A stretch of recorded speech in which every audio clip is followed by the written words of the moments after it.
રાજકોટ ગ્રામ્ય જિલ્લાના ઉપલેટા પોલીસ સ્ટેશનમાં આજથી લગભગ 2 માસ પહેલા એક આરોપી વિરુદ્ધ 2 ગંભીર ગુના નોંધ કરવામાં આવેલા હતા. એમાં જે ગુના હતા આ સરકારી કચેરીઓમાં ફરજ બજાવતી મહિલા કર્મચારીઓની સ્ટોકિંગ અને હેરેસમેન્ટ બાબતે હતા. કે 2 મહિલા સરકારી કર્મચારીઓ જેઓ આ આરોપીની સતત હેરાનગતિ, અભદ્ર વર્તન અને જાતીય સતામણીનો ભોગ બની રહી હતી, તેઓ પોલીસના કાનૂની અને માનસિક સહયોગથી હિંમત કેળવી આગળ આવ્યા અને આરોપી વિરુદ્ધ ફરિયાદ નોંધવાઈ. પછી એ જ આરોપી ઉપર એક ત્રીજો ગુનો પણ નોંધવામાં આવ્યો, જેમાં આરોપીએ ઉપલેટા તાલુકાના ખારચિયા ગામ પંચાયતના સરપંચ તથા તલાટીને વારંવાર આરટીઆઈની અરજીઓ કરી ધમકીઓ આપીને રૂપિયા 2 લાખની ખંડની માંગી હતી.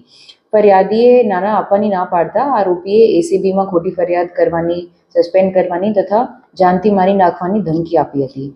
આ આરોપીની છેતરપિંડી કરવાની રીત એ પ્રકાર છે કે આ આરોપી હંમેશા પોતાની ઓળખ પત્રકાર અને આરટીઆઈ એક્ટિવિસ્ટ તરીકે આપતો હતો.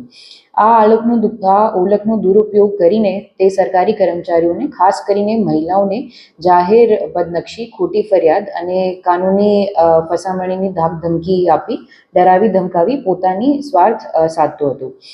પત્રકારત્વ અને આરટીઆઈ જેવા માધ્યમોને દુરુપયોગ કરતું હતું. કાલે રાજકોટ ગ્રામ્યના ઉપલેટા પોલીસ સ્ટેશન દ્વારા આ આરોપી આશીષ અશોકભાઈ લાલકિયાને ઝડપી પાડવામાં આવ્યો છે. મારો સંદેશ અન્ય પીડિત મહિલાઓ માટે એ છે કે જે કોઈ પણ મહિલા સરકારી નોકરીમાં હોય કે ના હોય, આ આરોપી આશીષ લાલકિયા દ્વારા કોઈ પ્રકારની હેરાનગતિ, પીછો, અભદ્ર વ્યવહાર કે સતામણીનો ભોગ બની હોય તો તેઓ નિસંકોચ ઉપલેટા પોલીસ સ્ટેશનમાં અથવા ધોરાજી એએસપી કચેરી સંપર્ક કરે. તેમની ઓળખ સંપૂર્ણ રીતેથી ગુપ્ત રાખવામાં આવશે. પોલીસે તેમને કાનૂની અને માનસિક દરેક પ્રકારનો સહયોગ પૂરો પાડવા માટે સક્ષમ અને તત્પર છે.